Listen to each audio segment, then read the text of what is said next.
Ya, bismillahirrahmanirrahim. Saya langsung saja. Bab ma jaa fi qaulihi ta'ala wa wassaynal insana biwalidayhi husna. Al-Ankabut ayat yang ke-8. Bab ini akan membahas tentang tingkatan adab yang pertama kali dipelajari oleh seorang muslim, yaitu di rumahnya, berdasarkan isyarat firman Allah. Kan saya katakan di awal kan, waktu bahas Al-Bukhari. Al-Bukhari ini hafal Quran, tahu tafsir, tahu hadis, termasuk tahu fikih. Jadi sangat terstruktur gitu ya, apa yang ada diturunkannya. Dari sini pembahasan ini nanti ada buku-buku tentang fikih rumah tangga. Nah ini baru disebutkan satu ayat, saya turunkan lagi ayat yang lain ya. Jadi teman-teman boleh catatkan yang sama dengan ini. Redaksinya mirip-mirip ya, sama, tapi penekanannya berbeda. Jadi kalau di Quran ada lafaz yang sama, jangan disebutkan pengulangan, karena nggak ada pengulangan dalam Al-Quran. Allah itu maha suci dari pengulangan. Kalau mengulang berarti nggak jelas. Dan semua firman Allah jelas. Ya, makanya di tafsir itu ada kaidah begini, ada kaidahnya taksis li ma'nan jadid.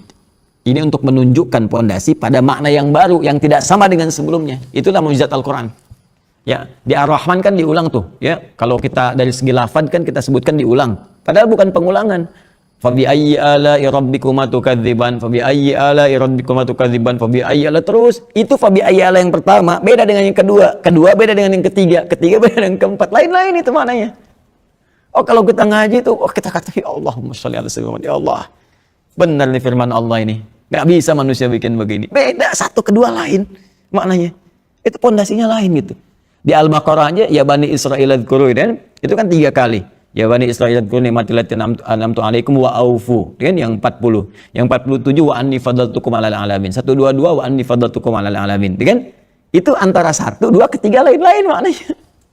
Ya. Nah di sini saya ingin tunjukkan ini yang Al-Ankabut ayat 8. Kalian teman-teman boleh tambahkan Quran surah 31, Luqman ayat ke-14.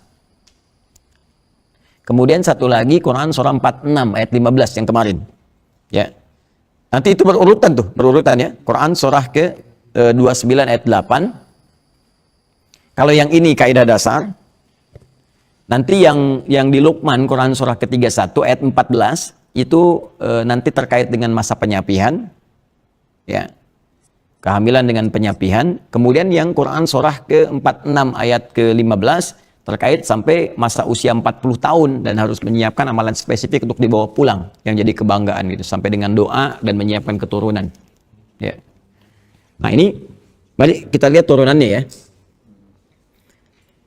Bab ma jaa fi qouli ta'ala, a'udzubillahi minasyaitonir rajim, wa wassaynal insana biwalidayhi husna. Dan kami berikan wasiat kepada semua manusia.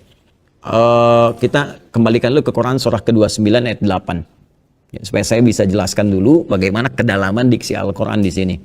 Ya. Wa wassayna, dan kami wasiatkan. Apa itu wasiat? Wasiat itu pesan singkat yang sangat kuat. Ya, pesan singkat yang sangat kuat. Singkat, padat, tapi pesannya kuat sekali. Bukan mau meninggal ya. Wasiat itu asalnya bukan mau meninggal. Teman-teman saya mau berwasiat, oh Ustaz ini mau meninggal. Bukan. Ya, wasiat itu maksudnya pesannya kuat sekali. Ya, tolong jaga ini dan amalkan ini. Kenapa pesan orang meninggal disebut dengan wasiat? Karena biasanya kalau orang sudah mau meninggal, pesannya cepat ditangkap. Seorang ibu mengatakan dalam sehatnya, nak, sholat nanti mah kan baru adzan, ntar aja pas mau qomat. Begitu sudah nafasnya tersendat-sendat di ujung beliau usianya, kemudian mengatakan, nah sholat iya mah, iya insya Allah mah siap tuh. Lebih kuat rasanya, karena itu pesan orang yang kiranya merasakan di ujung usianya itu disebut dengan wasiat, karena cepat sampai ke dalam jiwa pendengarnya. Nah Allah di sini menggunakan kata wasiat. Wawasaid, aku mewasiatkan. Ini artinya kalau Allah sampaikan dengan kata wasiat lebih penting lagi. Ya. Nah kalau ada redaksi seperti ini, ingat ya, ini persamaannya begini. Kalau di Quran, di hadis ada sebuah kata yang menekankan. Ini artinya satu, informasinya sangat penting. Yang kedua, pahalanya banyak. Ya. Ini harus saya tajamkan nih. Kadang ngaji itu begitu. Kadang-kadang satu kata bisa kemana gitu, tapi terkorelasi dan indah. Ya, ini saya kasih rumus dulu ya dalam tafsir nih ya. Rumusnya begini. Kalau ada satu kata bersifat menekankan taukid, kan? Yang langsung perintah sifatnya dari Allah. Maka ini ingin menunjukkan kesan bahwa informasi yang disampaikan ya lewat kata ini sangat penting.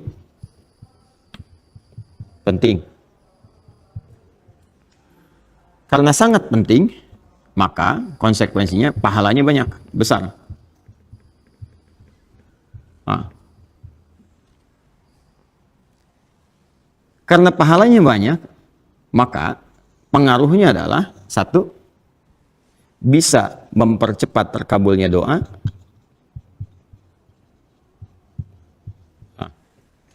Kedua, bisa mempercepat terampuninya dosa, gugurnya dosa-dosa. Terampuni dosa. Lihat bagannya tuh.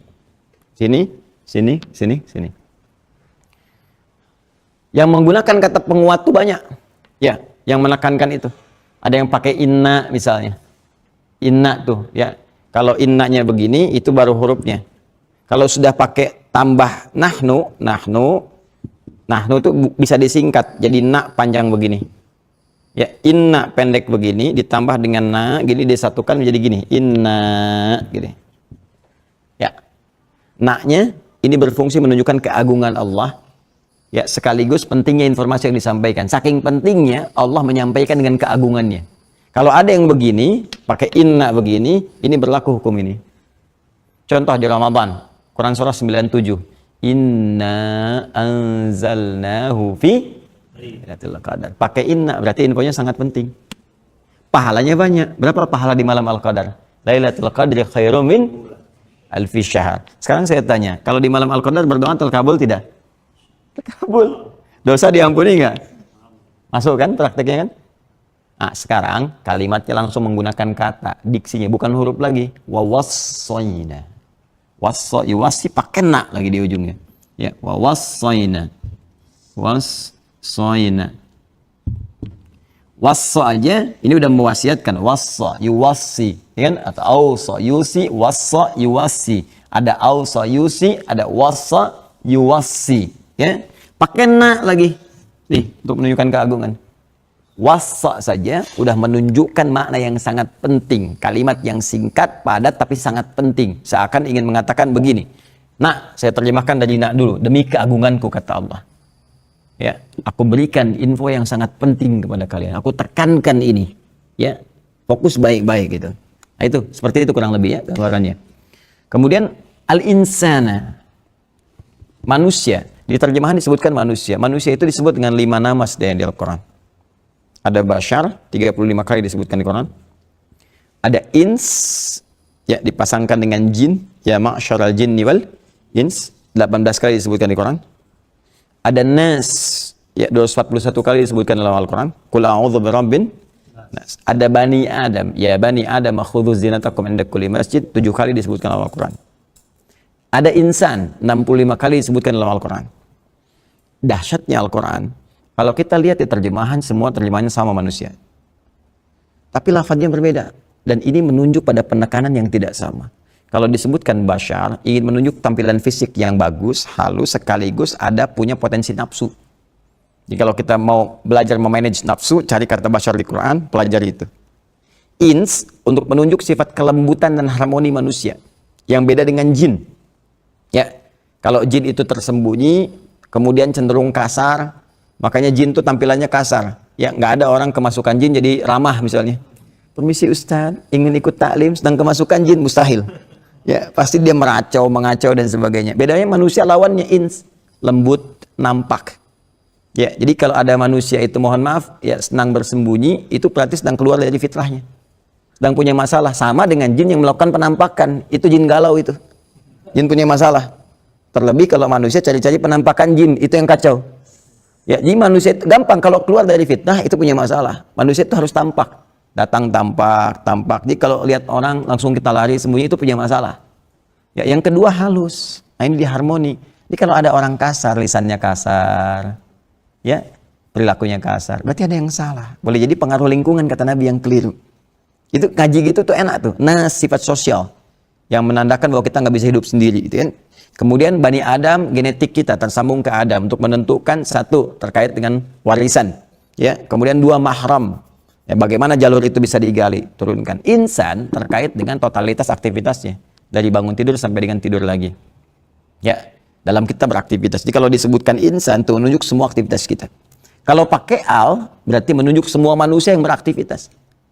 Nah, sekarang katanya menggunakan insan di sini. Wawassainal insan. Kata Allah, demi keagunganku, aku berikan pesan yang sangat penting, singkat tapi penting sekali untuk semua manusia yang beraktivitas dalam hidupnya. Di antara sekian aktivitas itu ada yang paling penting untuk kalian fokuskan. Ya, kita dari bangun tidur sampai tidur beraktivitas kan, banyak kan? Dari sekian aktivitas itu, nih ada yang paling penting. Yang kalau kita kerjakan ini akan berdampak pada aktivitas yang lainnya. Apa itu? Biwalidayhi husna. Berbakti kepada kedua orang tua. Wah, itu kunci itu. Ya, nah, nanti kita turunkan husna jadi birrun tuh, menarik tuh. Ya, jadi ada husnun, ada birrun, itu beda. Bahkan nanti ada thayyibun, ada khair, ada ma'ruf, ada ihsan, ya, ada saleh, ada birrun, itu berbeda. Ya, wassainal insana biwalidayhi husna. Aku wasiatkan, kata Allah, berikan pesan yang kuat untuk berbakti, berbuat baik kepada kedua orang tua. Husna itu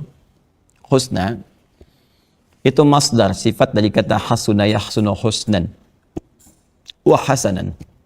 Jadi turunannya jadi hasana yuhasin untuk perbaikan dan ihsan untuk puncaknya. Dasarnya husna. Husna itu punya 3 arti. 1 baik, yang kedua diniatkan sebagai ibadah, yang ketiga yang mengandung sisi pahala. Ya, makanya nanti penulisan pahalanya disebut hasanah namanya. Ya, Quran surah 6 ayat 160, man ja'a bil hasanati falahu asyru amsalihha. Terus kita berdoa, Rabbana atina fid dunya hasanah. Ya. Nah, jadi pertama, segala turunan kata hasan itu artinya baik. Itu baik tuh. Jadi kalau ada yang namanya Hasan nggak baik, dipertanyakan, Bapak namanya Hasan gitu. Pokoknya kalau lagi nggak baik dibilangnya, ya Pak namanya Hasan gitu kan. Nah, itu ya. Yang kedua bukan cuma baik, yang baik banyak. Kebaikan itu diniatkan sebagai ibadah. Jadi ketika Allah memberikan gambaran, berbuat baiklah kepada kedua orang tua, itu dinilai Allah sebagai ibadah. Dan tinggi nilainya. Makanya nanti di Quran surah ke-17 ayat 23, itu tingkat ketinggian ibadah, ya, dalam rangka berbakti kepada orang tua itu diletakkan oleh Allah setelah beribadah kepada Allah, menuhankan Allah. Wa qadha rabbuka alla ta'budu illa iyyah wa bil walidaini ihsana. Tuh, tingkat ketinggi. Jadi jangan dikira kita berbakti cuma cium tangan aja nggak ada nilainya. Tidak, itu tinggi sekali. Dan ketinggian ibadah itu terletak setelah menyembah kepada Allah Subhanahu wa taala. Dari sisi pahalanya. Ya, makanya Allah sangat murka kalau ada seseorang misalnya, mohon maaf sekali, ya baik sama yang lain, kerjakan ini sukses, tapi sama orang tuanya buruk, tidak. Ridha Allah nggak akan turun. Ya, itu bermasalah gitu. Nah, dan yang ketiga, berpahala. Ya, berpahala. Jadi saya bikin konsepsi garis ya supaya paham kayak yang tadi tuh. Kayak yang tadi ya. Jadi kenapa menggunakan kata husna sebagai dasar yang paling singkat di sini untuk memberikan kesan. Jadi belum masuk ke terapan nih. Ya, baru dikasih konsepsi dulu. Kalau kita mau, Allah turunkan nanti secara detail dan harus mau. Ya, ini menunjukkan satu turunan kata hasuna. Ya, ini kalau ada begini ru'ah namanya. Sekarang disebut rik'ah. Ini sin kalau panjang begini, sin. Ya. Hasuna yahsunu husnan wa hasanan. Nanti ada wa ihsanan. Ya, kalau pakai ahsana, dan tahsin kalau pakai hasana. Ini menunjukkan, garis ini menunjukkan 3 hal. 1, segala perbuatan yang baik mengandung nilai ibadah dan berpahala. Kita praktekkan dengan ayat ini dalam konteks bakti kepada orang tua. Orang tua. Ya. Wassainal insana biwalidayhi husna. Kami wasiatkan kepada setiap manusia untuk berbakti kepada kedua orang tua. Menggunakan kata ini, turunan kata ini. Artinya apa? Bakti di sini menunjukkan perbuatan baik. Kita belum masuk detail ya. Ketika kita berbuat baik pada orang tua, baik itu banyak nanti dengan sikap, dengan harta benda, dengan perhatian, dengan macam-macam. Itu dicatat oleh Allah langsung sebagai ibadah. Dan ibadahnya bukan main-main, ibadah tertinggi, urutannya kedua. Setelah kita menyembah Allah Subhanahu wa taala melalui rasulnya. Ya, dalilnya Quran surah ke-17 ayat 23. Wa qadha rabbuka alla ta'budu illa iyyah wa bil walidaini ihsana. Allah telah menetapkan satu ketentuan, ya hanya menyembah Allah saja. Salat, kan? Kemudian kita puasa karena Allah, baca Quran karena Allah, mengikuti Rasulullah, itu kan? Nah, semua itu tingkatannya yang kita kerjakan nomor 1. Setelah itu urutan keduanya apa? Wa bil walidaini ihsana, berbakti pada orang tua. Tingkat tertinggi nomor 2. Dan ketika dikerjakan itu, apapun yang kita kerjakan dengan niat ibadah ini, saya mau sekolah minta doa saja, dengan niat kita memuliakan orang tua, ya, saya memuliakan orang tua minta doa, itu dicatat pahalanya. Punya nilai pahala. Berapa pahalanya? Paling sedikit 10 kebaikan. Dalilnya Quran, surah ke-6 ayat 160. Ini Quran, surah ke-17 ayat 23. Ya. Pahalanya disebut hasanah namanya. Perhatikan tuh. Ini perbuatannya, ibadahnya disebut dengan ihsan. Ya. Pahalanya disebut dengan hasanah. Ya.